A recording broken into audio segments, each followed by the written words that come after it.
أعمالنا من يهده الله فلا مضل له ومن يضلله فلا هادي له وأشهد أن لا إله إلا الله وحده لا شريك له وأشهد أن محمدا عبده ورسوله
युजाविजुहुम थोड़ा माण्हू हूंदा जेके 70 साल खां जिन खे उमिरि वधीक मिलंदी दुनिया में ज़िंदा रहंदा इहे माण्हू तादाद में तमामु घटि हूंदा पर अल्लाह रब्बुल इज़्ज़त मोहम्मद करीम सल्लल्लाहु अलैहि वसल्लम जी उन 63 साला ज़िंदगी खे तव्हां असांजे लाइ नमूनो बनायो आहे प्यारे पैगंबर जी उहा पूरी ज़िंदगी असांजे लाइ आइडियल आहे छाकाणि त नबियनि जी ज़िंदगी खे अल्लाह सुब्हानो ताला नबूवत खां पहिरीं बि मासूम बनाईंदो कंहिं बि नबी नबूवत मिलण खां अॻु में बि कॾहिं शिरक कोन कयो हूंदो कॾहिं बिदत कोन कई हूंदी अल्लाह ताला उन्हनि खे अॻियां हली करे नबूवत जो एज़ाज़ जंहिंखे नवाज़ींदो आहे अल्लाह ताला उन्हनि माण्हुनि खे नबूवत वारी उमिरि खां पहिरीं बि मासूम रखंदो आहे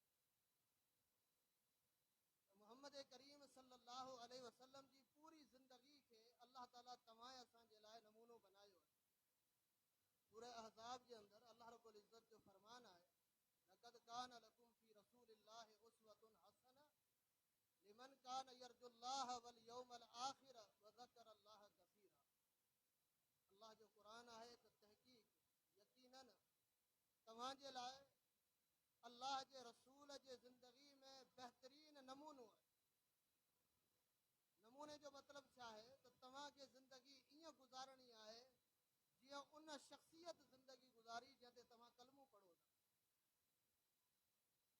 पर ख़ुसूसन प्यारे पैगंबर जी इहा ज़िंदगी उन्हनि माण्हुनि जे लाइ वधीक आइडियल ऐं नमूने जी हैसियत रखे थी उहे वधीक फ़ाइदो वठनि था लिमन कान यरजुल्लाह वल यौमल आख़िर जेके आख़िरत जे ॾींहं खां डिॼनि था ऐं अल्लाह जे ज़ात खां बि डिॼनि था या अल्लाह जे ज़ात में उमीद रखनि था ऐं आख़िरत जे ॾींहुं बि कामयाबी जा उमेदवार आहिनि वज़कर अल्लाह कसीरा ऐं पंहिंजे हिन दुनिया जे आरज़ी ऐं थोरी ज़िंदगी में अल्लाह ताला खे तमामु घणो यादि कंदा रहनि इमामुल अंबिया मोहम्मद रसूलुल्लाह सल्लल्लाहु अलैहि वसल्लम जे ज़िंदगी जो हिकिड़ो पहलू हिकिड़ो नुक़्तो जेको इंतिहाई अहम नुक़्तो आहे उहो आउं तव्हांजे साम्हूं अॼु मुख़्तसर टाइम में बयानु कंदुसि अल्लाह जे प्यारे पैगंबर मोहम्मद रसूलुल्लाह सल्लल्लाहु अलैहि वसल्लम पंहिंजे पूरी ज़िंदगी में कूड़ कोन ॻाल्हायो आहे अल्लाह जे रसूल जे ज़िंदगी जो हिकु इंतिहाई अहम पहलू जंहिं पैगंबर जे पैगंबर जा दुश्मन हिन नबी जे ख़िलाफ़ प्रोपेगंडान में कामयाब कोन थी सघिया उनजो हिकिड़ो अहम कारण इहो हो त मोहम्मद करीम सल्लल्लाहु अलैहि वसल्लम ते पूरी ज़िंदगी में हिकिड़ो कूड़ साबित करे कोन सघिया अॼु असां उम्मती आहियूं जंहिंजी शलवार भेदियुनि खां मथे आहे माशाअल्लाह ॾाढी मुबारक चेहरे ते सिंगारियल आहे पर जॾहिं दुकान जे काउंटर ते वेहे थो त चवे थो साईं कूड़ खां सवाइ कमु हलंदो ई कोन कूड़ खां सवाइ कारोबार कोन हलंदो मस्जिद जे अंदरि मेंबर ऐं महराब ते बि ॻाल्हियूं करणु सवलियूं आहिनि पर मार्केट में कारोबार करणु ॾाढो ॾुखियो आहे मूंखे ॿुधायो असांजो ईमान छा ते आहे अल्लाह जे ज़ात ते आहे या कूड़ ते आहे जेकॾहिं अल्लाह जे ज़ात ते आहे त सभु कम ठाहिण वारी ज़ात अल्लाह जी ज़ात आहे पर जेकॾहिं असांजो एतमाद कूड़ ते आहे त असांजा कम थियनि ई कूड़ जे करे पिया असांजा कम थींदा ई कूड़ जे करे माना कूड़ जे करे असांजा कम थियनि पिया पोइ असां त अक़ीदे जे मामले में ई कमज़ोर निकितासीं इमामुल अंबिया मोहम्मद रसूलुल्लाह जी सीरत पढ़ी ॾिसो काइनात जे इमाम ते जॾहिं अल्लाह रब्बुल इज़्ज़त क़ुरान करीम जूं उहे आयतूं नाज़िल कयूं त पंहिंजे वेझनि क़रीबी रिश्तेदारनि खे अल्लाह जे अज़ाब खां डिॼार मोहम्मद करीम सल्लल्लाहु अलैहि वसल्लम छा कयो खोलियो क़ुरान करीम बल्कि सही बुखारी किताब तफ़सीर अल्लाह रब्बुल इज़्ज़त क़ुरान जी आयत नाज़िल कई फरमाई वअंज़िर अशीरतकल अक़रबीन ऐ मुंहिंजा महबूब मोहम्मद करीम सल्लल्लाहु अलैहि वसल्लम पंहिंजे वेझनि रिश्तेदारनि खे इंतिहाई क़रीबी रिश्तेदारनि खे अल्लाह जे अज़ाब खां डिॼार इमामुल अंबिया मोहम्मद रसूलुल्लाह सल्लल्लाहु अलैहि वसल्लम जिन पंहिंजे वेझनि रिश्तेदारनि खे कुरैश सां ताल्लुक़ रखण वारा जेतिरा ख़ानदान हुआ, बनु हाशिम, बनु अब्द शम्स, बनु अब्द शम्स, बनु मनाफ, सभिनी खे अल्लाह जे प्यारे पैगंबर सफ़ा जबल ते घुरायो। वॾे आवाज़ में पाण आवाज़ ॾिनऊं, सभु अची जमा थिया। इमामुल अंबिया मुहम्मद रसूलुल्लाह सल्लल्लाहु अलैहि वसल्लम सभ खां पहिरीं उन्हनि जे साम्हूं पंहिंजे 40 साल ज़िंदगी जो किरदार साम्हूं रखियो। पाण करीम सल्लल्लाहु अलैहि वसल्लम फरमाईंदा, ए कुरैशियो ॿुधायो, जेकॾहिं अॼु आऊं मुहम्मद रसूलुल्लाह तव्हांखे पंहिंजे ज़बान सां चवां त हिन जबल जे पोयां हिकिड़ो वॾो काफ़िलो आहे, वॾो लश्कर आहे, वॾी जमात आहे जेका तव्हां ते हमला आवर थियण वारी आहे। आकुन तुम मुसद्दिकी, छा तव्हां मूंखे सचो सम्झंदा या न? कंहिंखे चयो अल्लाह जे रसूल बेजन रिश्तेदार अव्हां जे साम्हूं दावा आऊं बि करे सघां थो, छो त मुंहिंजो बचपन तव्हां में कोन्हे गुज़रियो, मुंहिंजी ॾेती लेती मामलात तव्हां सां कोन्हे, तव्हांखे ख़बर कोन्हे साईं जा मामलात छा आहिनि। पर वेझा पाड़े जा माण्हू, ॻोठ जा माण्हू, इलाइक़े जा माण्हू जिन सां हेॾड़ा हुआसूं, वॾा थियासूं, जवानी ताईं पहुतासूं, उन्हनि जे साम्हूं इहा दावा करणु ॾाढी ॾुखी आहे त तव्हां मूं ते को कूड़ साबित करे सघो था। इमामुल अंबिया मुहम्मद रसूलुल्लाह छा फरमायो? पाण फरमाईंदा, फहल कुंतुम मुसद्दिकिया, जेकॾहिं आऊं मुहम्मद करीम सल्लल्लाहु अलैहि वसल्लम तव्हांखे इहा ख़बर ॿुधायां, छा तव्हां मूं ते एतबार कंदो, भरोसो कंदो? सभिनी चयो, मा जर्रबना अलैका इल्ला सिद्का, ऐं अल्लाह जा पैगंबर, ऐं मुहम्मद सल्लल्लाहु अलैहि वसल्लम, तव्हांखे जॾहिं बि असां आज़मायो आहे तॾहिं तव्हांखे सचो पातो आहे। जॾहिं बि आज़मायो आहे सचो पातो आहे। तव्हां ऐं असां सचो पातो हमेशह। पंहिंजे भाउ खे आज़मायो हुजे हमेशह सचो पातो। पंहिंजे कारोबार में पार्टनर दोस्त खे आज़मायो हुजे हमेशह सचो पातो। कॾहिं बि को माण्हू नथो करे सघे। कूड़ एतिरो आम थी वियो आहे जो हू चवे त मूं कॾहिं कूड़ ॻाल्हायो ई कोन्हे। इमामुल अंबिया मुहम्मद रसूलुल्लाह फरमाईंदा, पोइ जेकॾहिं मूं तव्हां सां दुनियावी मामलात में कॾहिं कूड़ कोन कयो आहे त ॼा मुहम्मद रसूलुल्लाह तव्हांखे चवां थो, कूलू ला इलाहा इल्लल्लाह तुफ्लिहू, अॼु कलमो पढ़ी वठो ला इलाहा इल्लल्लाह, तव्हां कामयाब थी वेंदो। तव्हां कामयाब थींदो। अल्लाह जे रसूल तौहीद जी दावत रखी उन्हनि जे साम्हूं, ऐं पर उन खां पहिरीं पंहिंजे सदाकत जो किरदारु रखियो। अॼु असांजी दावत मुतासिर कुन छो कोन्हे? छाकाणि त असां अख़लाक जे मामले में, किरदार जे मामले में अॼु असांजो मुस्लमान इंतिहाई किरियल आहे। हुनखे इन ॻाल्हि जो बि यकीन कोन्हे त आउं सच ॻाल्हाईंदुसि ऐं मुंहिंजी ज़िंदगी सुठी गुज़रंदी। इमामुल अंबिया मुहम्मद रसूलुल्लाह सल्लल्लाहु अलैहि वसल्लम, सही बुखारी जी हदीस आहे, रूम जे बादशाह हिरकिल खे पाण ख़त लिखनि था, इस्लाम क़बूल कर, तुंहिंजे लाइ सलामती आहे। हिरकिल चवणु लॻो त हिन रूम जे इलाइक़े में मके जा के माण्हू आयल हुजनि त उन्हनि खां हिन नबी जे बारे में मालूमात वठां। ॿुधायो वियो त अबू सुफियान जो काफ़िलो हिते आयल आहे। अबू सुफियान मुहम्मद करीम जो सोहरो आहे, पर इस्लाम कोन क़बूल कयो अथसि। अख़लाक मां मुतासिर थी अल्लाह जे रसूल खे पंहिंजी नियाणी ॾिनाई, पर प्यारे पैगंबर ते इस्लाम क़बूल शुरू में कोन कयाई। जंग बदर ऐं जंग उहद जो सरगुनो अबू सुफियान हो। हिरकिल चवे थो सॼो उन्हनि खे। अबू सुफियान पंहिंजे काफ़िले समेत अचे थो। हिरकिल अबू सुफियान खे अॻियां विहारियो, ॿियनि सभिनी माण्हुनि खे पोयां विहारियो। चई, मके मां तव्हां आया आहियो, मके में जेको माण्हू नबूवत जी दावा करे थो उन अॼु मूंखे इस्लाम क़बूल करण जे लाइ ख़त लिखियो आहे। उन माण्हू जे बारे में आउं तोखां कुझु सवाल पुछंदुसि, पर यादि रखजांइ जेकॾहिं तो कूड़ ॻाल्हायो त तुंहिंजे पोयां जेके वेठा आहिनि उहे तुंहिंजी तरदीद कंदा। ऐं अबू सुफियान चवे थो त मूं बि इन डप खां कूड़ कोन ॻाल्हायो त हमेशह माण्हू जेके दोस्त मूंसां गॾु आहिनि उहे मूंखे चवंदा फलाणी जॻह ते तो कूड़ कयो हो। माना काफ़र बि इन शइ खां भॼे थो त माण्हू मूंखे चवनि तो फलाणी जॻह ते कूड़ कयो, ऐं असीं त कूड़ करे फ़खुर कंदा आहियूं। हीअ फलाणी जॻह ते मूं अहिड़ो कूड़ हयो जो मूंखे जिते 5000 जो प्रॉफिट मिलणो हो 50,000 जो कूड़ ॻाल्हायो। कूड़ अहिड़ो हयो जो सामी वारी पार्टी जेका हुई मूं ते एतमाद करे वई ऐं आउं कामयाब थी वियुसि। हीअ मुस्लमान आहे, हीअ मुस्लमान जो अख़लाक आहे, हीअ मुस्लमान जूं हरकतूं आहिनि। हीअ काफ़िर चवे थो जेकॾहिं आउं कूड़ ॻाल्हायां त सॼी ज़िंदगी मुंहिंजे ज़िंदगी ते इहो कूड़ जेको आहे दाग़ बणिजी वेंदो, हीअ निशान बणिजी वेंदो, दाग़ हूंदो। हिरकिल खां अबू सुफियान खां हिरकिल छा पुछियो?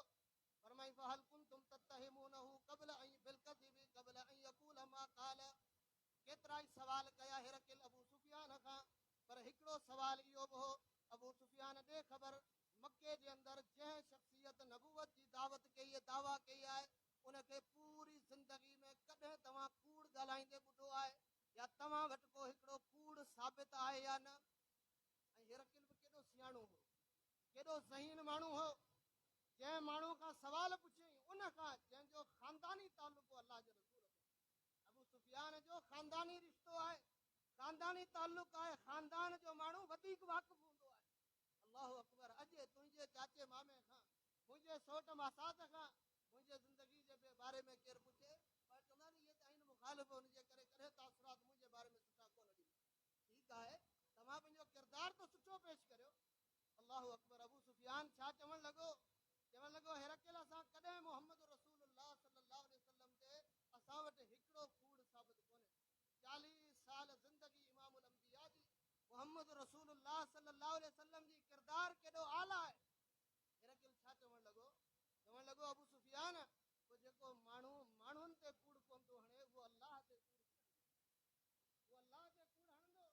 उहो चवे त मुंहिंजे तरफ़ वही नाज़िल कई वई आहे ऐं उनजे तरफ़ वही नाज़िल थिई न हुजे, उनखे नबूवत मिली न हुजे, जेको माण्हुनि ते कूड़ कोन थो हणे उहो ॾे ख़बर भला अलाह जे ज़ात ते कूड़ हणंदो। अंदाज़ो लॻायो इमामुल अंबिया जी ज़िंदगी जे इन पहलू ते कॾहिं असां सोचियो आहे? इन पासे जे तरफ़ कॾहिं असांजो ज़हन वियो आहे? असां अहलुल हदीस आहियूं, रफ़ुल यदैन करे ख़ुशि थी वञूं था, आमीन चई ख़ुशि थी वञूं था, सीने ते हथ ॿधी ख़ुशि थी वञूं था। यकीनन मुहम्मद करीम जूं प्यारियूं सुन्नतूं आहिनि, अलाह जे रसूल सल्लल्लाहु अलैहि वसल्लम जा प्यारा फरमान आहिनि, पर अख़लाक जे मामले में, किरदार जे मैदान में मुहम्मद करीम जे ज़िंदगी खे पंहिंजे लाइ नमूनो बनायूं। अलाह जे रसूल सल्लल्लाहु अलैहि वसल्लम जे ज़िंदगी खे नमूनो बनायूं। अलाह जो प्यारो पैगंबर मुहम्मद रसूलुल्लाह सल्लल्लाहु अलैहि वसल्लम ग़ज़वे हुनैन जे मौक़े ते पाण जेको पंहिंजे दुश्मननि जे साम्हूं पंहिंजो तारुफ़ पेश कयऊं, पंहिंजी सुञाणप पेश कयऊं, उन में पाण पंहिंजो ख़ानदानी तारुफ़ 3 नंबर ते पेश कयो। पंहिंजो पहिरियों तारुफ़ इहो आहे पाण जो फलाणो पुटु, फलाणे नालो, फलाणे जो पुटु आहे, फलां ख़ानदान सां, फलां क़ौम बिरादरी सां हिन माण्हू जो ताल्लुक़ आहे। मुहम्मद रसूलुल्लाह ग़ज़वे हुनैन जे मौक़े ते दुश्मननि जे साम्हूं पंहिंजो तारुफ़ छा पेश कयो? पाण फरमाईंदा अनन नबिय्यु ला कज़िब अना इब्नु अब्दुल मुत्तलिब। मुंहिंजो पहिरियों तारुफ़ इहो आहे त अलाह जो नबी आहियां। पहिरियों तारुफ़, वॾो तारुफ़ मुहम्मद रसूलुल्लाह जो सल्लल्लाहु अलैहि वसल्लम जो। मुंहिंजो पहिरियों तारुफ़ इहो आहे त अलाह जो नबी आहियां। ॿियो मुंहिंजो तारुफ़ इहो आहे ला कज़िब, कूड़ो कोन आहियां। जेके दुश्मन मुंहिंजे साम्हूं तलवारूं खणियो बीठा आहिनि, नेज़ा ऐं भाला खणियो बीठा आहिनि, मुंहिंजे खून जा पियासा ऐं उञायल आहिनि, उन्हनि जे साम्हूं बि मुंहिंजो चैलेंज आहे, मुंहिंजे ज़िंदगी में हिकिड़ो कूड़ साबित करे ॾेखारियो। अनन नबिय्यु ला कज़िब अना इब्नु अब्दुल मुत्तलिब, अब्दुल मुत्तलिब जो पोटो आहियां, अब्दुल्लाह जो पुटु आहियां। ख़ानदानी तारुफ़ 3 नंबर ते आहे। पहिरियों तारुफ़ इहो आहे अलाह जो नबी आहियां। ॿियो तारुफ़ इहो आहे त कूड़ो कोन आहियां। टियों तारुफ़ इहो आहे त अब्दुल मुत्तलिब जो पोटो आहियां। अल्लाहु अकबर। मुहम्मद करीम चैलेंज कयो दुश्मन जे साम्हूं।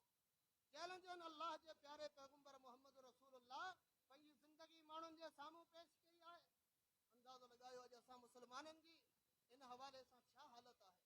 काइनात जो इमाम इमामुल अंबिया मुहम्मद रसूलुल्लाह सल्लल्लाहु अलैहि वसल्लम जॾहिं मदीने में हिजरत करे अचनि था, मदीने जो यहूदी आलिम आहे अब्दुल्लाह बिन सलाम चवे थो जॾहिं अलाह जो पैगंबर मदीने पए थो त मदीने जे अंदरि ई ॻाल्हि आम थी वई, क़दिम रसूलुल्लाह, क़दिम रसूलुल्लाह, क़दिम रसूलुल्लाह।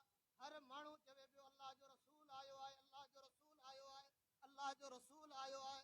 मूं बि सोचियो त आऊं बि माण्हुनि सां गॾिजी हिन रसूल खे ॾिसां। ऐं तौरात जो आलिम आहियां, तौरात जे अंदरि आख़िरी नबी जूं ख़ूबियूं अलाह बयानु कयूं आहिनि, हिन माण्हू खे आऊं बि वञी ॾिसां। अब्दुल्लाह बिन सलाम चवे थो ऐं ॿियनि माण्हुनि सां गॾिजी करे मजलिस में वियसि। अलाह जो आख़िरी पैगंबर मुहम्मद रसूलुल्लाह सल्लल्लाहु अलैहि वसल्लम जिन वेठा हुआ। जीअं ई मुंहिंजी नज़र अलाह जे पैगंबर जे चहिरे ते पवे थी, मुंहिंजे दिलि जे ज़मीर ऐं जज इहो फ़ैसिलो ॾिनो अन हाज़ा वजहुन लैस बिवजहिन कज़्ज़ाब। ही कूड़े माण्हू जो चहिरो ई कोन्हे, ही कूड़ो थी कोन थो सघे। असीं उन नबी जा उम्मती आहियूं जंहिंजे चहिरे खे दुश्मन पढ़ी सम्झी वेंदो हो, मुखालिफ़ पढ़ी सम्झंदा हुआ। कलमो पढ़ण खां पहिरीं जेके माण्हू हुआ उहे बि सम्झी वेंदा हुआ त ही चहिरो सचे माण्हू जो चहिरो आहे।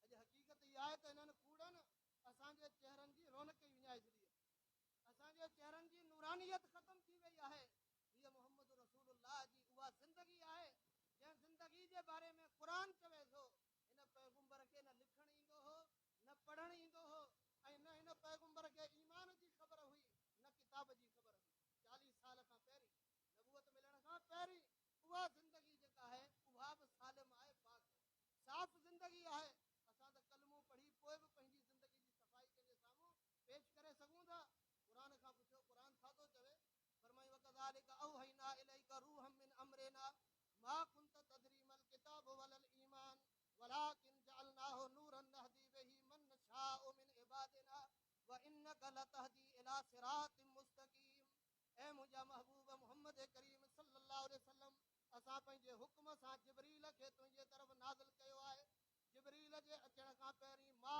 कुंत तदरी मल किताब वलल ईमान तव्हांखे ख़बर ई कोन हुई किताब छा थींदो आहे ईमान छा हूंदो आहे वलाकिन जअलनाहु नूरन नहदी बिही मन नशाउ मिन इबादिना असां हिन जेको आहे क़ुरान खे नूर बनाए तव्हांजे लाइ नाज़िल कयो आहे व इन्नका लतहदी इला सिरातिम मुस्तकीम ऐं मुंहिंजा महबूब मोहम्मद करीम सल्लल्लाहु अलैहि वसल्लम तव्हां सिरात मुस्तकीम जे तरफ़ माण्हुनि जी रहनुमाई करियो था जॾहिं अल्लाह जे रसूल खे किताब ऐं ईमान जी ख़बर कोन्हे तॾहिं बि मोहम्मद करीम सल्लल्लाहु अलैहि वसल्लम जे न कूड़ कोन ॻाल्हायो आहे अॼु असां ॾिसूं सदियुनि खां मुस्लमान आहियूं ख़ानदाननि खां मुस्लमान हलंदा अचूं पिया लेकिन कूड़ खां सवाइ असीं चवंदा असांजो गुज़ारो थींदो ई कोन्हे मोहम्मद करीम सल्लल्लाहु अलैहि वसल्लम जे ज़िंदगी खे प्यारे पैगंबर जे सीरत खे अपनायो अल्लाह रब्बुल इज़्ज़त बरकतूं ॾींदो क़ुरान करीम में अल्लाह रब्बुल इज़्ज़त फरमायो कूड़ उहो ई माण्हू ॻाल्हाए सघे थो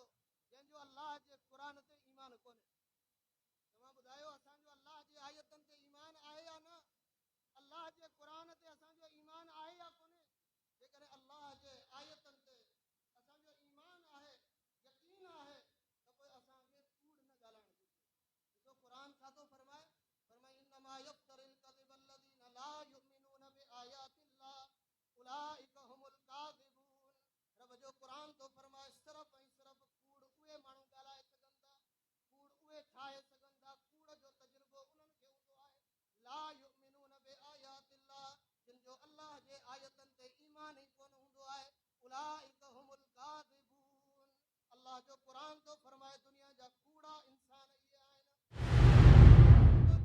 जेके अल्लाह जे दीन में या आम मामलात में कूड़ ॻाल्हाईंदा हुजनि क़ुरान चवंदो इहे कूड़ा आहिनि ऐं इन्हनि जो अल्लाह जे आयतनि ते ईमान कोन्हे हज़रत अबू बकर सिद्दीक़ अल्लाह ताला उन जी वसीयत उम्मत में मौजूद है ये उम्मत जो सिद्दीक है उम्मत जो सच्चार है छा तो फरमाए या अय्युहन नास इयाकुम वल कज़िबा ओ दुनिया जा इंसानो कूड़ खां पंहिंजो पाण खे बचाए दो फइनल किज़्ब मुजालिबुन लिल ईमान कूड़ जे करे ईमान बि तव्हां खां पासो करे वेंदो ईमान बि पासो थी करे वेंदो ईमान कोन हूंदो जॾहिं इंसान कूड़ ॻाल्हाईंदो त यादि रखो कूड़ एॾो ख़तरनाक एॾी बीमारी आहे मर्ज़ आहे कारोबार में हुजे मामलात में हुजे आम मामलात में हुजे लेकिन रिश्तेदारी में हुजे लेकिन कूड़ हिकु ख़तरनाक मर्ज़ हो ऐं अल्लाह जे प्यारे पैगंबर कूड़ मुनाफ़िक़ जी निशानी ॿुधाई आहे सही बुखारी जे अंदरि हदीस मौजूद आहे